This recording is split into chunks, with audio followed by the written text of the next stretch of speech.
नमस्ते दोस्तों, मैं हूं मीनल और हम सुन रहे हैं महाभारत की कहानियां। गंगा नदी के किनारे बसे एक छोटे से गांव में एकलव्य अपने माता पिता के साथ रहता था। वो भील जनजाति का था। पास ही गुरु द्रोणाचार्य का आश्रम था। एकलव्य जब भी आश्रम के समीप से निकलता तब राजकुमारों को गुरु द्रोणाचार्य से शिक्षा लेते देखकर उसकी इच्छा होती कि वो भी उनसे शिक्षा ग्रहण करे। एक दिन साहस जुटाकर एकलव्य गुरु द्रोणाचार्य के आश्रम में पहुंचा और उन्हें प्रणाम कर उनसे बोला, गुरुजी, मैं आपसे धनुर्विद्या सीखना चाहता हूँ। मैं एक भील पुत्र हूँ।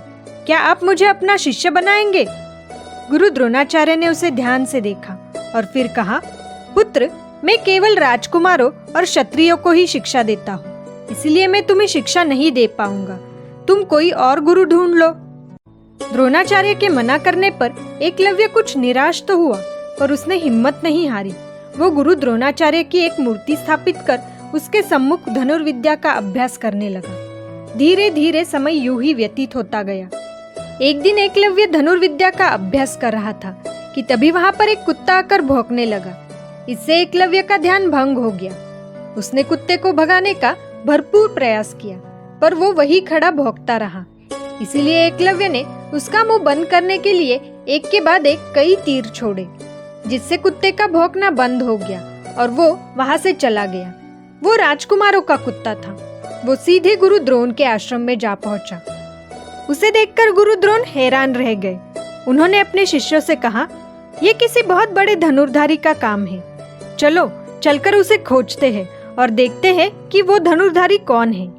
ये कहकर गुरु द्रोण अपने शिष्यों के साथ उस धनुर्धारी को खोजते हुए उस स्थान पर पहुंचे जहां एकलव्य अभ्यास कर रहा था। गुरु द्रोण ने जब अपनी मूर्ति के सामने एकलव्य को धनुर्विद्या का अभ्यास करते हुए देखा तो वो उसकी निष्ठा और भक्ति से बहुत प्रभावित हुए। वो एकलव्य के पास आकर बोले, तुम निश्चय ही महान धनुर्धारी हो। मैं तुम्हारे साहस और लगन को देखकर बहुत प्रभावित हुआ हूँ। क्या मैं जान सकता हूँ कि तुम्हारा गुरु कौन है? एकलव्य उन्हें प्रणाम करते हुए बोला, आप गुरुवर, लेकिन मैंने तो तुम्हें शिक्षा देने से मना कर दिया था, फिर मैं तुम्हारा गुरु कैसे हुआ? द्रोणाचार्य ने हैरानी से पूछा। एकलव्य ने गुरु द्रोण की मूर्ति की ओर इशारा करते हुए कहा, वो देखिए गुरुजी, मैं आपकी प्रतिमा के आगे खड़ा होकर अभ्यास करता था। मैंने मन ही मन आपको अपना गुरु मान लिया था। मेरी आप में अपार श्रद्धा है। आप ही मेरे प्रेरणा स्रोत थे। ये सब देख गुरु द्रोण एकलव्य से बहुत प्रभावित थे। फिर भी वो नहीं चाहते थे कि धनुर्विद्या में कोई उनके प्रिय शिष्य अर्जुन का प्रतिद्वंदी हो। इसलिए उन्होंने एक कुटिल चाल चली। उन्होंने एकलव्य से कहा, तुमने मुझसे धनुर्विद्या की शिक्षा ली है तो तुम्हें मुझे गुरु दक्षिणा भी देनी पड़ेगी। एकलव्य गुरु द्रोण के चरणों में झुकते हुए बोला, आज्ञा दीजिए गुरुवर। गुरु दक्षिणा के रूप में मुझे तुम्हारे दाएं हाथ का अंगूठा चाहिए, गुरु द्रोण ने कहा।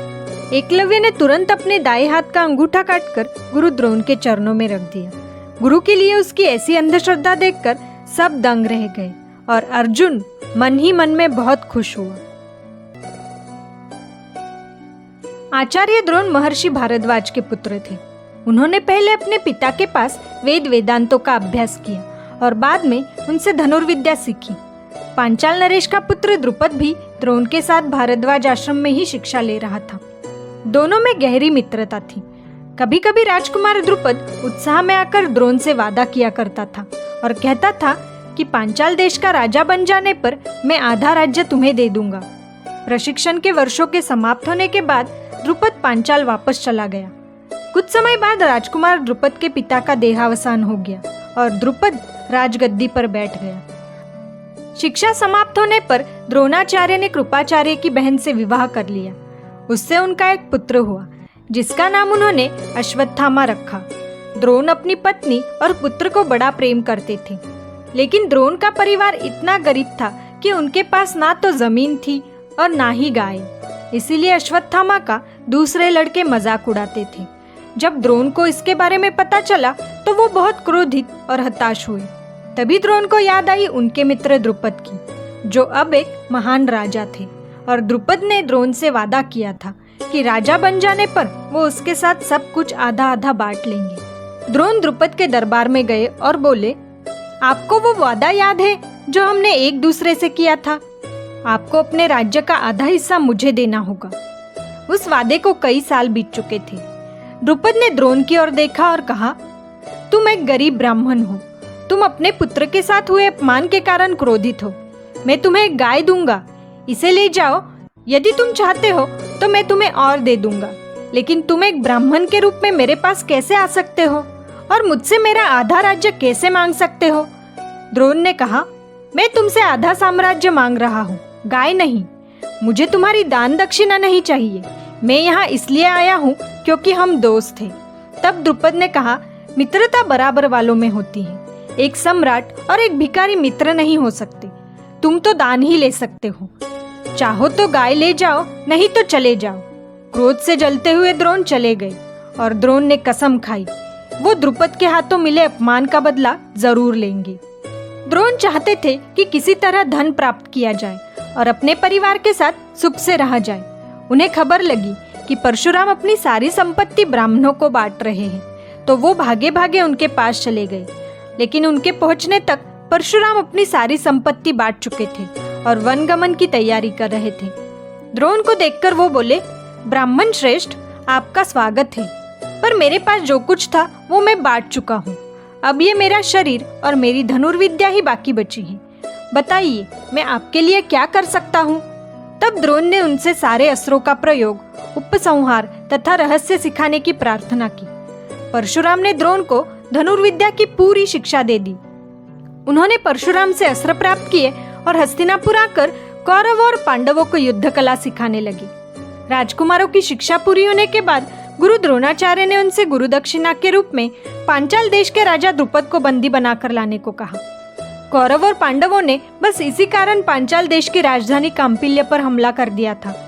हमले के लिए पहले कौरव राजकुमार गए, लेकिन परास्त कौरव अपमानित होकर लौट गए। तब गुरु द्रोण के प्रिय शिष्य अर्जुन ने उनसे द्रुपद को बंदी बनाकर लाने की आज्ञा मांगी और वो अपने भाइयों सहित पांचाल देश की ओर कूच कर गए। वहां पर पांडवों ने अपनी वीरता का प्रदर्शन करते हुए न सिर्फ पांचाल नरेश को हराया, पर उसे बंदी बनाकर गुरु द्रोण के सामने उपस्थित भी किया। द्रुपद को बंदी देखकर द्रोणाचार्य बहुत प्रसन्न थे। वो उससे बोले, अब हम आपस में कुछ बांटने की बात नहीं कर सकते, क्योंकि हमारे स्तर समान नहीं रहे। तुम मेरे आगे गुलाम की तरह पड़े हो। तुम मुझे गुरु दक्षिणा के उपहार के तौर पर मिले हो। मैं तुम्हारे साथ जो जी चाहे कर सकता हूँ, लेकिन मैं तुम्हारा मित्र रहा हूँ, इसलिए मैं तुम्हारे प्राण नहीं लूंगा। एक क्षत्रिय के लिए सबसे बुरा व्यवहार यही होता है कि उसे परास्त करने के बाद जीवित छोड़ दिया जाए, और द्रोण यही चाहते थे।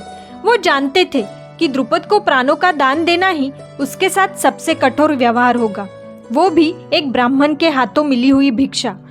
द्रोणाचार्य ने उसे आगे कहा, कहो द्रुपद, कैसे लग रहा है? जिस राज्य पर तुम्हें गर्व था, अब वो राज्य मेरा हो गया है। अब मैं गरीब नहीं रहा हूँ। बताओ, क्या अब मैं तुम्हारी मित्रता के योग्य हूँ या नहीं? द्रुपद बहुत लज्जित हुआ। उसने आगे बढ़कर द्रोणाचार्य से क्षमा मांगी। द्रोणाचार्य ने द्रुपद को क्षमा कर दिया और उसका आधा राज्य भी लौटा दिया। पर अंदर ही अंदर गुस्से, जलन और लज्जा से सुलग रहे द्रुपद अपने आधे राज्य में वापस चले गए। आगे चल के द्रुपद ने कैसे लिया द्रोणाचार्य से प्रतिशोध, आगे की महाभारत कहानी सुनने के लिए चैनल को सब्सक्राइब करना मत भूलना।